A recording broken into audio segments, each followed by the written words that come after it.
Welcome to the Origin Story, an Eko-Podcast series brought to you by the Goethe-Zentrum Hyderabad and EkoGalaxy, in collaboration with Roundglass Sustain. The Origin Story is created in the hope that we live in and leave a planet that is more just, more joyful, and more diverse across lands, oceans, and species. We bring conversations with giants in the field, those who've walked the uncharted path and done right by the beautiful biodiversity of our shared planet. What were their early connections to the natural world? How did they come to be the person they are today?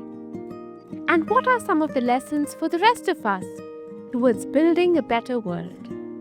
In this episode, we bring you writer, naturalist, gentle observer of the living world, and her fiercest defender, Yuvan Aves, in conversation with the profound, the brilliant, and the greatest master of nature writing, Robert Macfarlane. And once again, thank you for your interest in our planet, biodiversity, and closely interlinked our own well-being. Thank you for listening.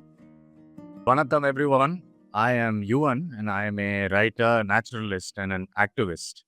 And with me, I have Robert Macfarlane. Quick introduction to who Rob is. Robert Macfarlane is an internationally recognized for his writing on nature, people, and place. His best-selling and prize-winning books include Underland, Landmarks, The Old Ways, The Wild Places, and The Mountains of Mind, as well as a book-length prose poem, Ness, and most recently, Is a River Alive? His work has been translated into more than 30 languages, won prizes around the world, and been widely adapted for film, music, theatre, radio, and dance. He has also written operas, plays, and films, and with the artist Jackie Morris, he co-created the internationally best-selling books of nature poetry and art, The Lost Words and The Lost Spells. As a lyricist and performer, he has written albums and songs with musicians including Cosmo Sheldrake, Karen Polwart, and Johnny Flynn. He is a fellow of Emmanuel College, Cambridge, and has recently completed his third book with Jackie Morris, The Book of Birds, a reimagining of the field guide. Also, Rob is my greatest literary influence. Rob, I'm so happy to be talking to you.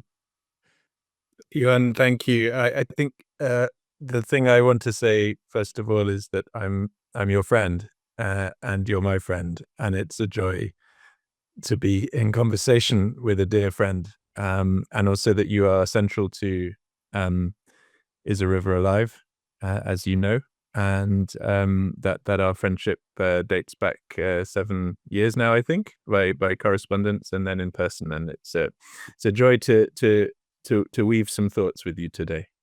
I brought a companion to our conversation, holding in my hand a trilobite fossil, which is about 450 million years old, from the Devonian period. Well, I will.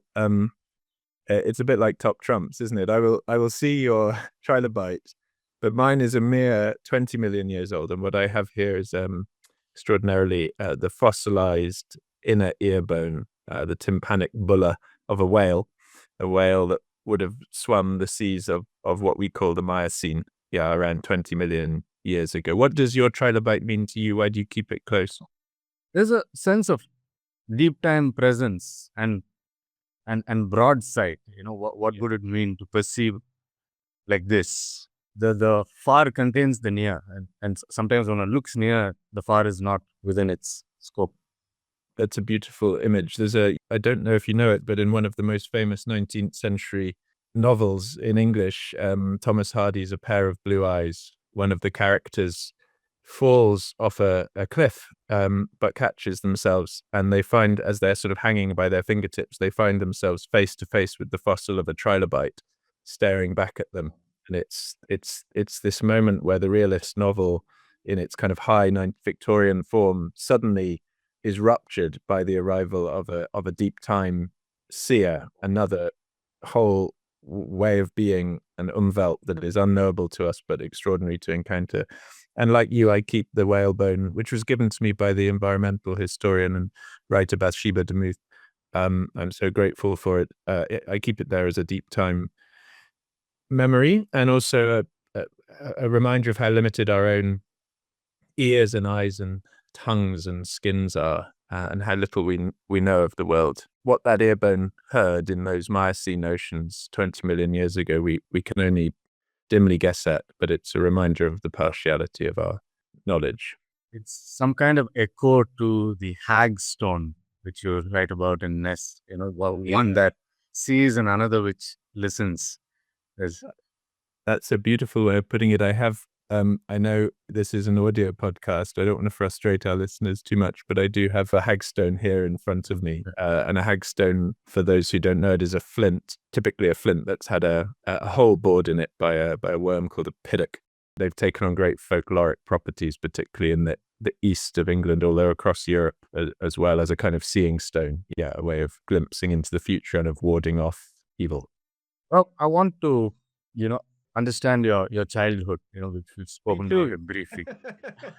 Yeah, I guess our childhoods get restoried and reconfigured as we, and I'm reading a few lines from Landmarks, which was quite a formative book for me.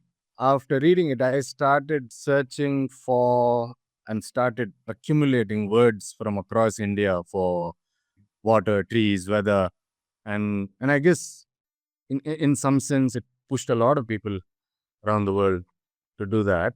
There's a chapter called Childish, where you say, young children, of course, nature is full of doors, is nothing but doors really, and they swing open at every step. A hollow in the tree is the gateway to a castle. An ant hole in dry soil leads to the other side of the world. A stick den is a palace, a puddle is the portal to an undersea realm. And I was wondering, what were your portals in childhood, and what did you lose yourself doing for long hours? That's a wonderful question. And I think a lot about portals. I remember that passage is prompted in part by a famous line by John Muir, the Scottish-born American conservationist with a not uncomplicated legacy. He says, between every two pines is a doorway to another world. And I do think young children are naturals at nature. They have a kind of fantastical cartography that is intuitive to them, and that doesn't follow the laws of contiguity in the ways that the adult mind requires the world to. And that's thrilling to be in, and we've all been in it. I was trying to think about these portals. Three quickly. One, I grew up on I don't know what to call it. It was called a farm, but it was a sort of hobby small holding, I suppose. My father was a doctor. My mother worked in a diabetic foot clinic as a secretary. But we lived at the end of a long country lane, far from, probably half a mile from the nearest other house. And we were surrounded by a kind of agricultural Middle England in Nottinghamshire, mining country not far away. That became quite a consequential part of my childhood and my father's work, because he was a lung physician treating many of the miners who came up after the mines were closed by Thatcher, came up with black lung and silicosis and other industrial diseases. So I was very aware of living above a kind of riddled, tunneled space, and that I suppose came back to me in Underland. But we had some land, sheep. There was my mother had a horse, and we had a dog, and there was about 5 acres of land. It was quite thickly hedged, and that really was the kind of other world, I suppose. And I did learn something about how an acre, 5 acres, can hold a universe within themselves if you look at them with a child's eye. So I remember very clearly there was a blackthorn hedge. I don't know if you have a blackthorn. They're very spiny, very sort of weedy tree, shrub, a bit like hawthorn, but nastier to humans. A beautiful bright white star-like flower.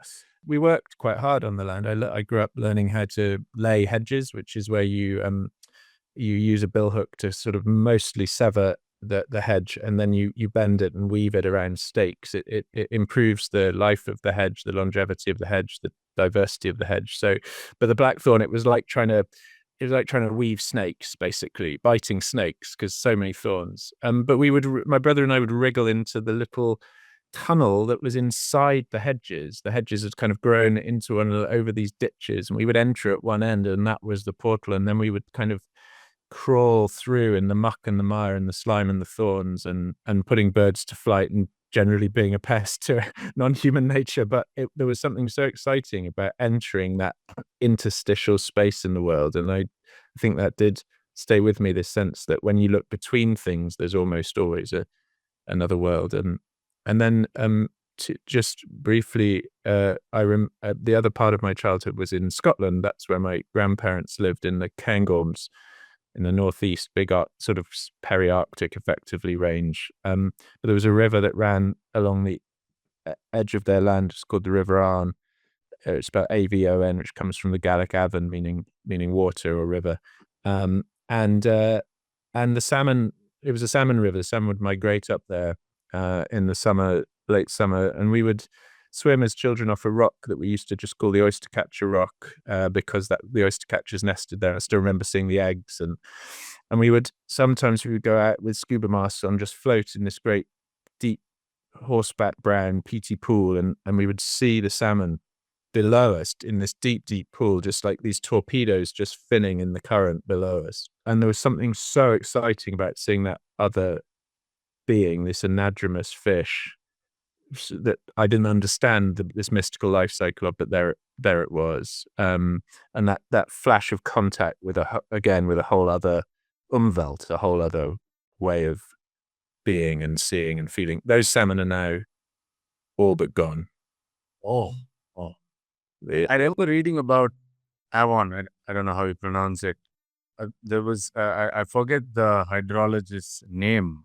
For the first time, she connected caddisflies to the presence of salmon, and she started telling people, if you don't see caddisflies, there's possibly lead in the river, don't drink. Wow.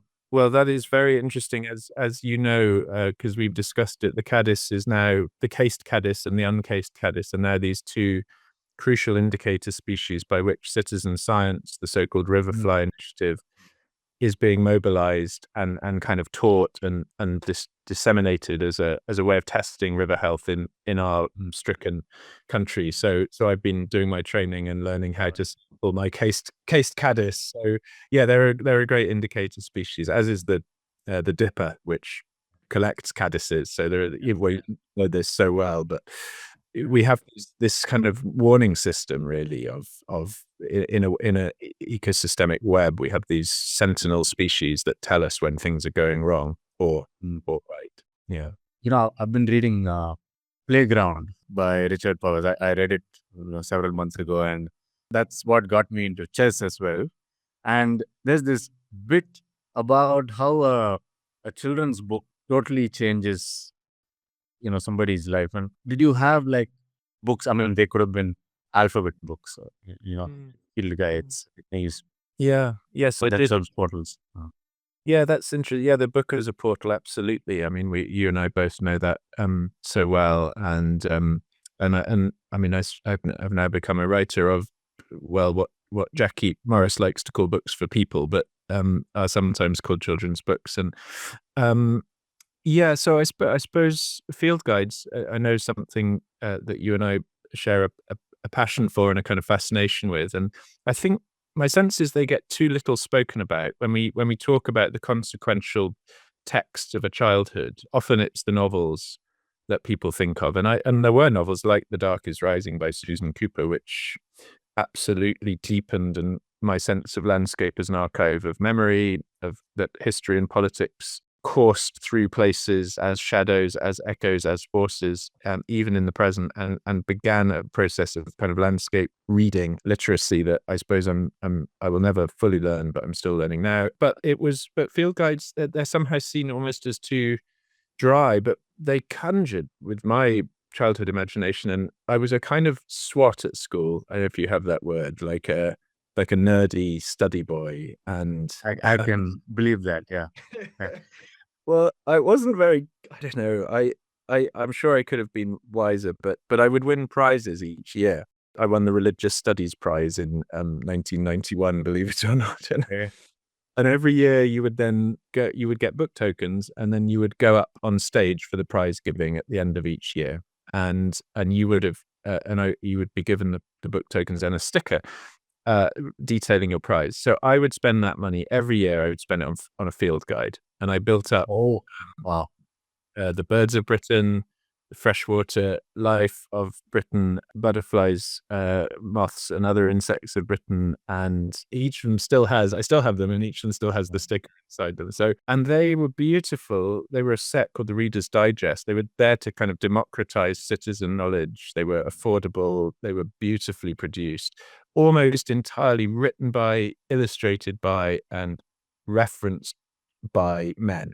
It was a hugely male world, that natural history of Britain in the post-war period. You'll be unsurprised to hear. But they had a huge power, the art, the language used, the data. Yeah. So they were enormous influences on me in ways I don't think I realized until about sort of 15, 20 years ago. What about you, Yuvan? What were the field guides that conjured the world for you? The first, I think I was 3 or so, and my mom saw me going through newspapers and just looking at the pictures, 2.5, 3, and she bought this set of books under something called the Early Learning Program. I think they were the publishers. And in that one book was called, the cringe name, Picture Perfect World. And each double spread was a specific habitat in the world. And you had to find the species. They would be camouflaged, and they would just remember spending whole days with them. That was, I think, the first nature book. And none of them Indian, though. I mean, because it was all, Arctic and, Amazon. And they were camouflaged, that you had to kind of hunt them out within the image. Yes. And then so there'd be a little panel down, and you have to find the eider ducks and the harpy eagle and eagle sloth. Yeah. But there it is. It's still bright in your memory. I mean, you were doing that at 3 or 4, and here you are still doing it in different ways and teaching people how to do it. And so, yeah, I really would say a word for the field guide as a form of great, actually enormous consequence. And because they're so widely used, I mean, so many millions of houses here in the UK will have a field guide somewhere in them, and sometimes they tend to live by the kind of kitchen window with a pair of binoculars if it's a Keene house or whatever birding house. But so, yeah, the last 7 years, Jackie Morris and I have been trying to reimagine what a field guide might be in this age of wonder and loss that we live in, and how you might, as it were, storify and reimagine the field guide. So there they are, still working on me now. It's interesting to me that you had to win your field guides. You had to, work for them, and then it came as a prize, and that had its own power. I hadn't thought of it like that. Exactly right. Yeah, Karen. I wonder what teenage Rob was like. And I remember one place in Mountains of the Mind where you say your grandfather introduced you to the mountains, and then you speak about a difference of opinion. I think he's interested in the more geopolitical, and you were like, I mean, I could never actually see landscapes in that way. And adolescence is interesting because I feel there is a sort of natural dispersal from the natal home.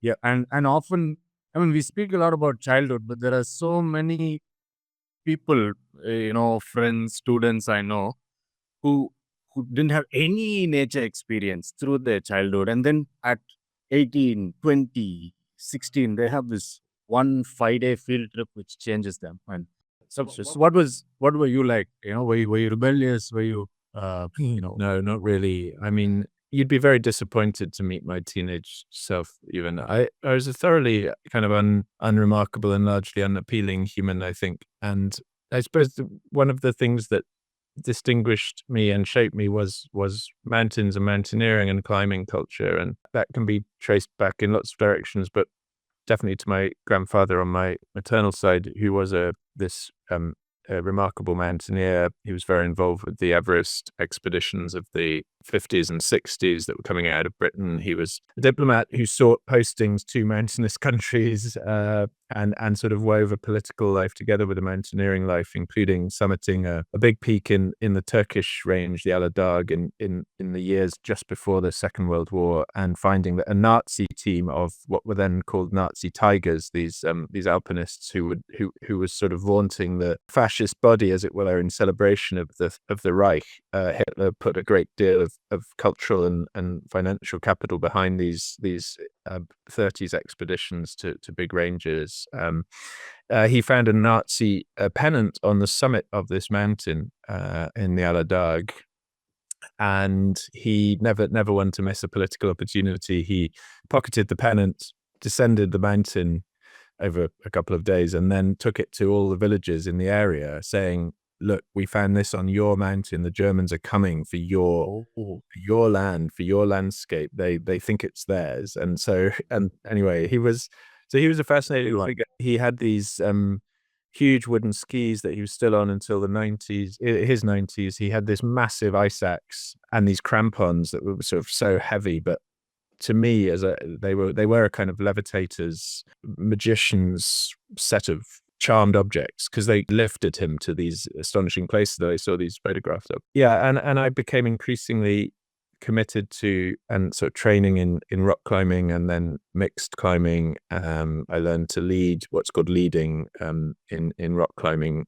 outdoors, which is where you're placing your own protection and getting into multi-pitch climbing, and I was training and learning map reading skills and all of the things that allow you to be at ease and mobile and in complex mountain country. But I didn't realize quite how much it would go on to shape my life. But I was also drinking deep of this love of the kind of beauty and complexity and totality of the mountain environment. And Nan Shepherd has this phrase, the living mountain. And I do think that of all the kind of aspects of my childhood, it was that repeated encounter with mountains and an understanding that a mountain is not an isolated entity. It's cut by rivers, forests grow on its piedmont, a whole ecosystem and a human set of relationships flourish from it as well. So slowly I, as Nan Shepherd put it, found my way in, and I think the mountains were the big portal, as it were, to something of the world's complexities. Yeah. Would you say, climbing mountains, one finds a symmetry of attention in, let's say, old ways. There's a kind of bipedal journeying, which then also leads inwards. In Underland, I think that was very powerful. The sense of invoking the subterranean simultaneously with the subconscious. Yeah, as well as with the river, the ways you write about yourself and how you dream and how, become. Yeah. And I wonder with mountains, what were they doing for you in that sense? It's a flippant answer to your question, but I do remember one of the very first public events I ever did as a writer in the early 2000s after Mountains of the Mind came out was with the British Psychoanalytic Society. And I walked into this one, but I ended up on stage, and pretty much the first question I was asked was, "So, the mountain has breast. What do you think? Is this just a mother fixation?" And oh my God, really? So I've slightly steered away from psychoanalytic readings of my mountain. There we go. I parapraxed mother there, but of my mountain fixation ever since. But I think, you and I share, as I think any clear thinking person must, a recognition that we are profoundly shaped in ways that are unmistakable to experience and extremely challenging to articulate by the landscapes, ecosystems, ecologies, places, whatever we want to call it, that through which we move, that we inhabit. I do think the construction of the self, the Western self, what Frederick Jameson calls the windless solitude of the ego, as though we're somehow unchanged by that which is around us, is madness, right? What a term that is, windless solitude of the ego. Wow. Yeah. It really is. I always think of it as a kind of garret room or a keep room in a medieval tower where you've kind of been locked in, and windows have been bricked up and nothing can move in or out, but Is- which ludicrous. This veering towards writing about landscape, how did that happen? And was it something you stepped aside and steered away and restructured for yourself? I don't believe it was easy to walk into. I don't know how. Well, before I answer that, I'll tell you a story I've never told anyone before, which sort of goes back to the earlier questions about portals. I knew we were going to have this conversation. I was trying to think honestly back into my childhood because, as you said at the beginning, it's very easy to give the polished version or the easy version. But a moment that stuck with me, and you will hear the portal when I get to it, was that I grew up shooting things. We had a high-powered air rifle, and it was just something we kind of used.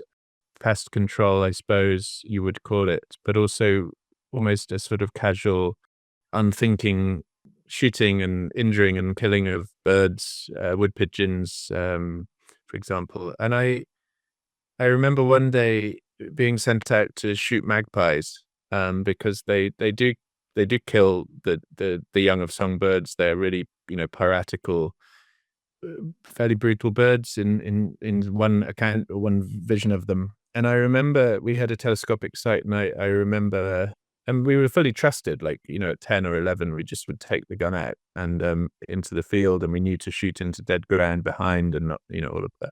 And I remember seeing this magpie through the telescopic sight and seeing this beautiful, I would now say beautiful, kind of iridescent white and black breast. And I shot it, and I still remember, I can still see it as clear, a pristine instant. It sort of jolted on the fence post it was sitting on, and then it didn't move, and then it flew away. And my brain was so, it was such a dissonance. It was like, did I hit it?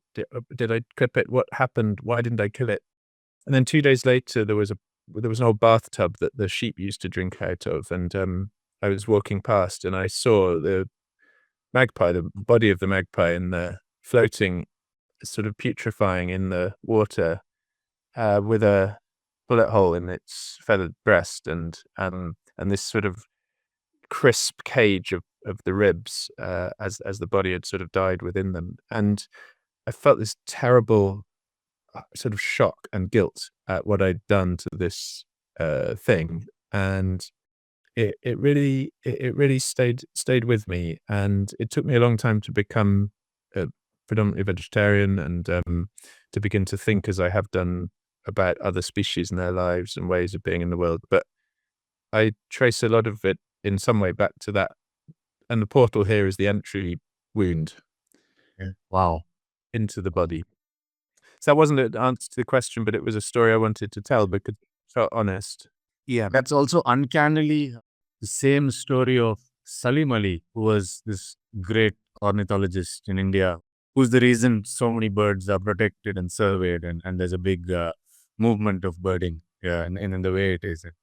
He shot a yellow-throated sparrow, and then he held it, and Really? it was like, yeah.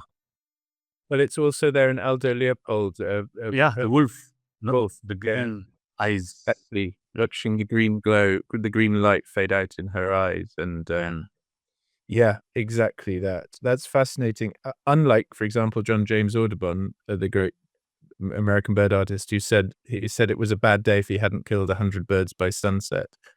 And he's thought to have killed up to 100,000 birds, and he would paint from death and not from life. He would kind of shoot them and then rig their corpses on wire frames so that he could arrange them as he wished. And that's why you see these curiously choreographed kind of birds in these postures that they would only perhaps in a split second inhabit. So yeah, Jackie paints from life. But we were talking about mountains, but then we've ended up talking about bullet holes, but that's okay. Well, you're veering into writing about nature, and perhaps, I know that you've spoken about Barry Lopez and Roger Deakin and the kind of influence they've had on your life. What was that path like? Well, one thing I will say is that you, Yuvan, have been a really important part of a later awakening, which is very much the turn towards the political, the activistic. I think very broadly, my life as a writer has inhabited the three proximate phases of the aesthetic, then the ethical, and then the political. And those three categories do not live in a mutual exclusion, of course. But I think, the early books, particularly Mentions of the Mind, is in many ways a kind of cultural, historical inquiry into aesthetics and histories of ideas. But by the time we get to Is the River Alive, and not least because of you, and if we can be each other's mentors, as it were, a mentorship doesn't need to run against. It can run against the grain of age, and or maybe it's just friendship. Maybe that's what it is. I had a friendship with Roger Deacon. Yes, that was in my 20s. He was, for those who don't know me, he was a great eccentric English environmentalist, filmmaker, writer. I came to writing actually very late in his life, and I wrote a book called Waterlog, a swimmer's journey through Britain, Wildwood, and the Notes from Walnut Tree Farm. I had a 3-year, very sort of intense, quite sort of father-son style relationship with Roger, and before he died very rapidly of a brain tumor about 20 years ago this summer, in fact. And then Barry Lopez, the great North American writer. I mean, that was he was a mentor in the sense of being a kind of North Star. I didn't meet him until the last years of his life. We corresponded in my 30s and 40s, but in my 20s, when he was showing me what nonfiction could be, he didn't know who I was, of course. But we meet people in different forms, and I guess you first met me in the form of a book. Yeah, when was Palchala. Yeah, what were your books and your the other portals, the portals in land to you there when you were sort of 16 to 19, I guess? I came across your writing during that time, and it was a time when I needed to the sense of self I had was intensely suffering, and I needed ways to perforate and open out or open in, and then your writing profoundly helped me do that, along with M. Krishnan, and this sense of, I mean, it became clear that I wouldn't be able to go to college in the conventional sense, and so M. Krishnan was like this example to be able to directly observe and experience something, and that itself its own erudition, and not one doesn't need a certification to for that. And your sense of self was becoming in it constellated. Your understanding a sort of, although you wouldn't have been able to name it as such perhaps at the time, as a kind of relational self that is lived in. Yeah. Its boundaries expanded. There's that sense of I amness, the feeling of I amness, which changes when one sits in a room and one is traveling upstream on a river, which you describe I think most powerfully in the last chapter of Is the River Alive. And a lot of J. Krishnamurti was a philosopher I read a lot. I mean, thanks to the school I studied in and later worked in, there were Krishnamurti schools. I was introduced to philosophers very early, and questioning was an early tool, and even of oneself, of some kind of introjected reality. But is that so? Is that so? That was something which came intuitively. Thank God. I mean, I don't think it was an innate skill. Like it was the philosophical atmosphere of a Krishnamurti school, which I'm grateful for. Let's go to a river, which you have a very, very special locus while writing this, in that you've been not just witness, but participant in multiple global movements for river rights. And how do those constellate, upon writing this book?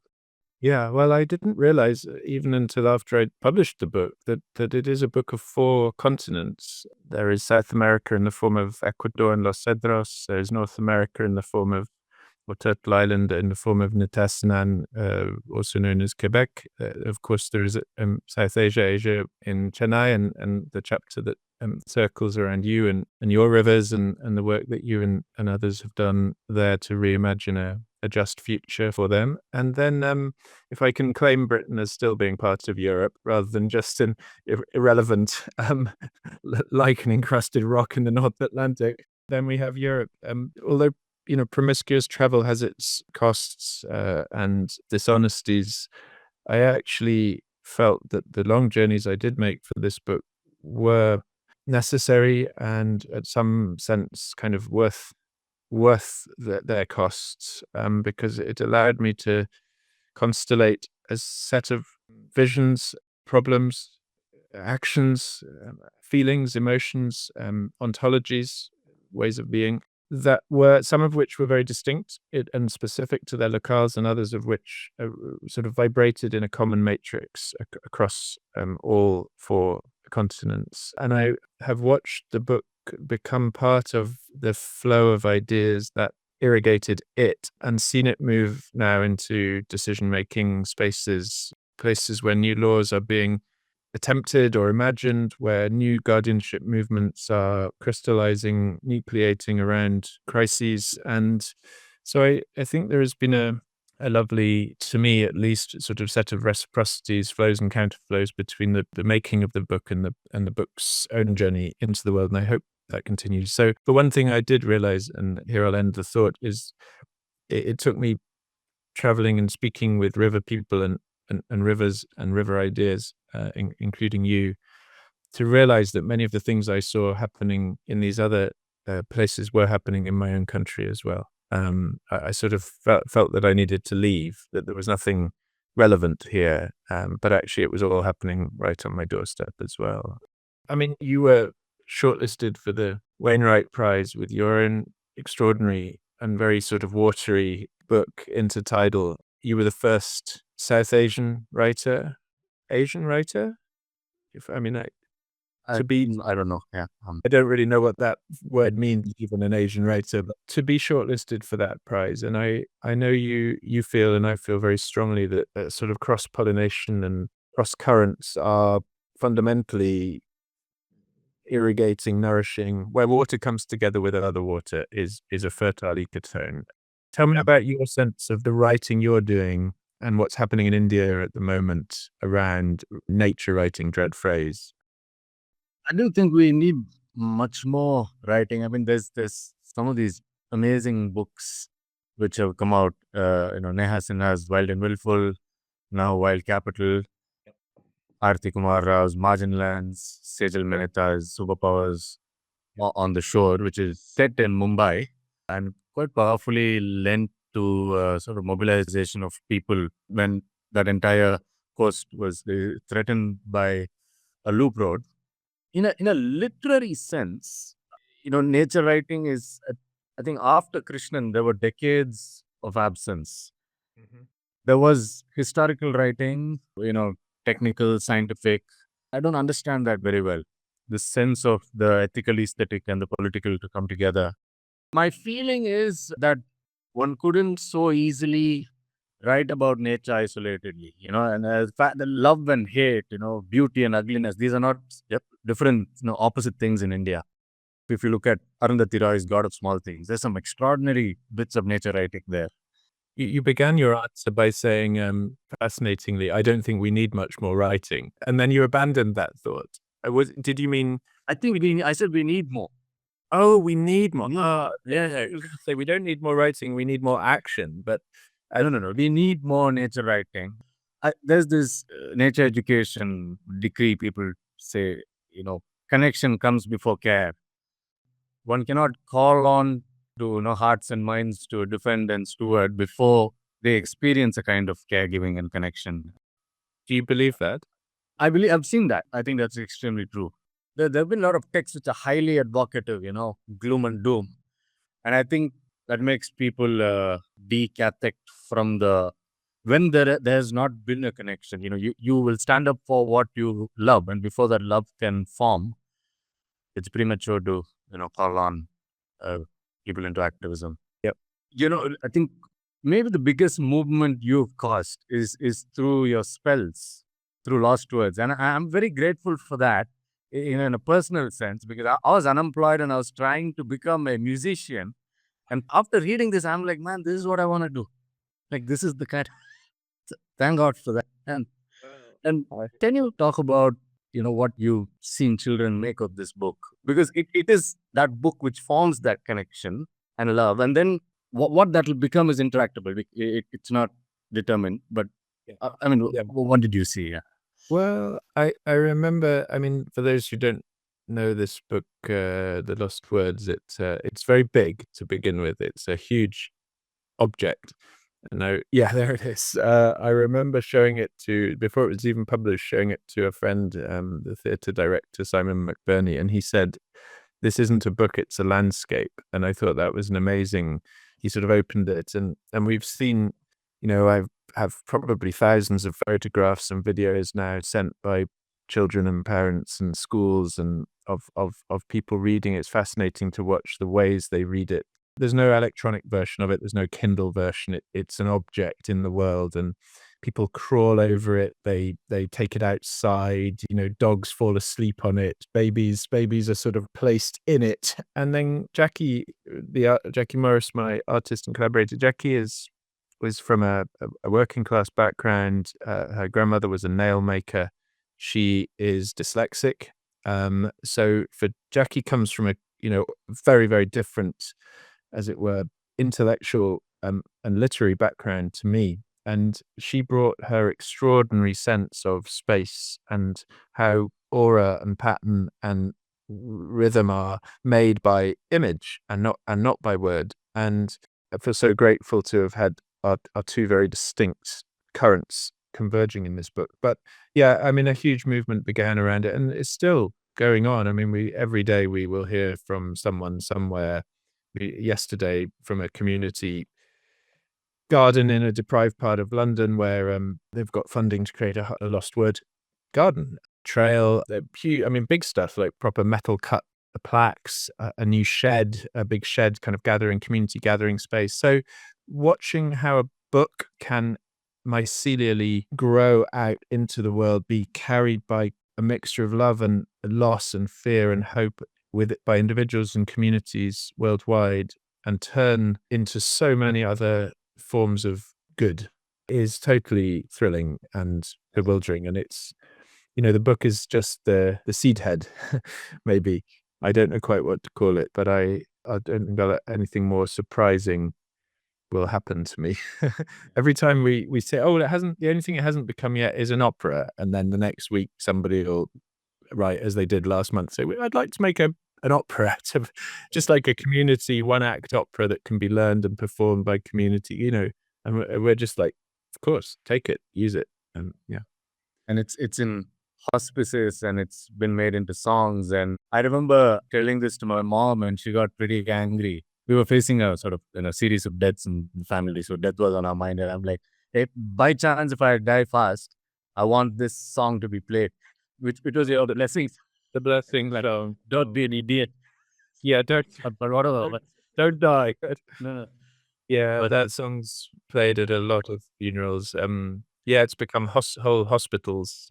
Children's hospitals now have the floor-to-ceiling murals and poems. I mean, not in little frames on the walls, but the whole walls. Yeah, it's sort of integrated into healthcare, used by asylum seekers, refugees, people suffering from dementia, all sorts of people for whom words have been lost or left behind or are hard to find.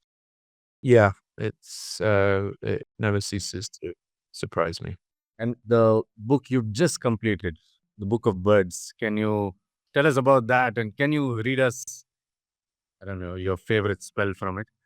Well, they're not. Yeah, it's here it is, and one coming your way soon. So this is the reimagining of the field guide, the Book of Birds, and yeah, Jackie and I began working on it in 2018, and obviously we didn't work ceaselessly on it, and other things came along, but it has taken a long time to realize. But there are 49 birds, all of which are on either a red or an amber list of conservation concern.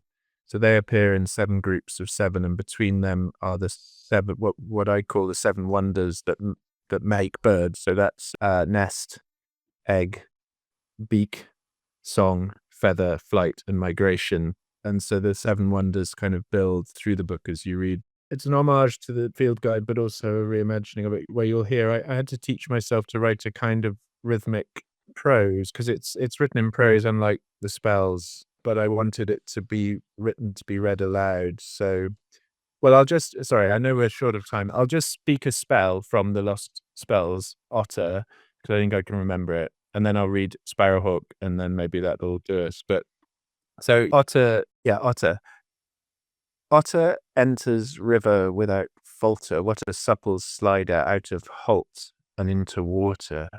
This shape shift as a sheer breath taker, a sure heart stopper, but you'll only ever spot a bubble skein, a shadow flutter, and never, almost never, actual otter. This swift swimmer's a silver miner, with trout its oar it bores each black pool deep and deeper, delves up current steep and steeper, turns the water inside out, then inside outer. Ever dreamed of being otter, that utter underwater thunder bolter? Run to the riverbank, otter dreamer, slip your skin and change your matter, pour your outer being into otter, and enter now as otter without falter into water. Yeah.